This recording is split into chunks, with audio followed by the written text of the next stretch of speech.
Do you mind just for the clapper identifying yourself and your outlet, and then you can start. We're recording.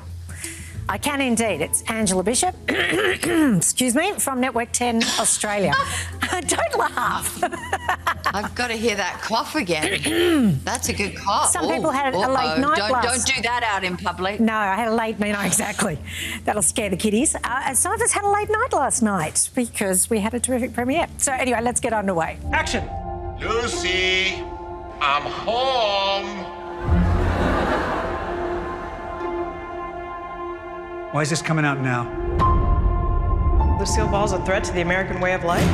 Does the FBI have any case? That's the third time I've seen the movie now. I like it so much. You've seen it more than me. Really? Yeah. Well, it's such a rich story. And effectively, you play two characters. Lucille Ball, the producer, actress, wife and mother. I get paid a fortune to do exactly what I love doing. And I work side by side with my husband, who was genuinely impressed by me. And then Lucy Ricardo, the Lucy we watched in I Love Lucy. Lucy, you okay? Oh, yeah, Fred, I'm fine. You sure? I'm sure. How did you prepare for that? I mean, a lot of work. But I think the hook was, and what really resonated with me was when Aaron Sorkin said, Lucille Ball created the I Love Lucy show. She created Lucy Ricardo in the show. She wasn't Lucy Ricardo.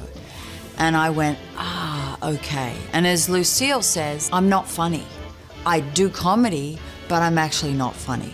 And I disagree with her because she's very funny. Is there anything that you're interested in, Johnny? Yes. About me? What? How old were you, for example? How old? No. How old were you? He didn't mean that. I didn't mean how old. He didn't mean I that, would please. never ask a lady's age. He wouldn't ask that. No, I'm not I've been here with him 11 and a half years. He's never asked that of a lady. I haven't lost my hearing. No, you didn't let me finish. All you heard was how old, and I said, I was going to say, how old were you when you first lost your virginity?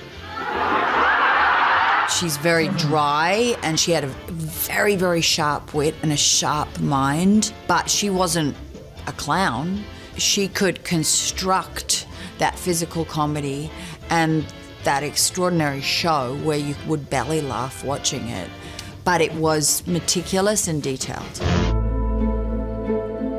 Now, Lucy Arnaz, who's the real-life daughter of Lucy and Desi, says you became her mother's soul and crawled inside her head. Nicole Kidman became my mother's soul. She crawled into her head. What did it mean for you to hear that? I was so frightened when she was going to see the film initially. I was like, but when she was crying, I was like, oh, she's crying. And then I felt such an array of emotions. It's so strange sitting next to the daughter when you're playing her mother, who's an icon, and feeling her emotion and knowing that her mum and dad aren't alive now, and that you've somehow tried to capture a part of them and their essence as a relationship. The collision of emotions is really extreme, actually. This is a critical moment, Lucy. If I'm gonna die, You're not. I would rather die standing up. I don't have any idea what I'm that not is. an but idiot.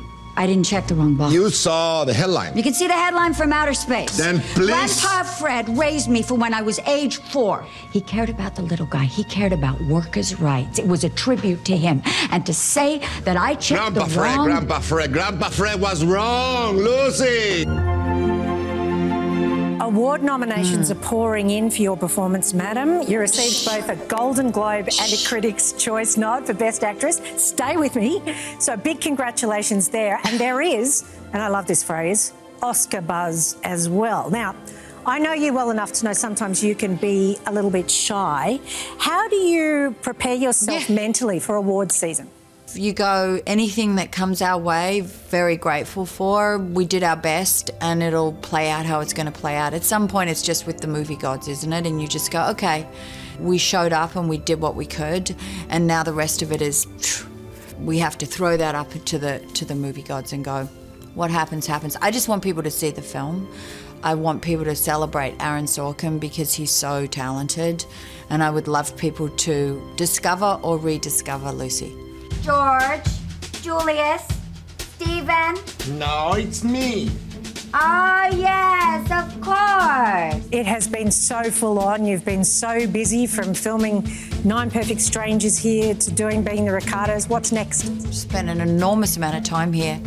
I have to finish my show, Expatriates, and then that's it. I don't have any plans. I'm just free sailing, which is kind of a nice feeling. Yeah, so true. Now, you're home for Christmas with Keith and the family. What's in store? What have you got planned? Just rest and recuperation. Right? Yeah. Bit of just quiet nourishment would be how I would put it, which is just a nice way to end the year together, all of us. Quiet and peaceful would be what we're aiming towards. Merry Christmas. Mwah. Merry Christmas. Relax yourself. Yeah, that's the plan. Bye. Oh, I was kind of hoping 2022 would be the year they brought out BMX Bandits 2. Return of Ange and Nicole Kidman. Yeah. Time reflection. Yeah, you can watch Being the Ricardos from December 21, exclusively on Amazon Prime Video.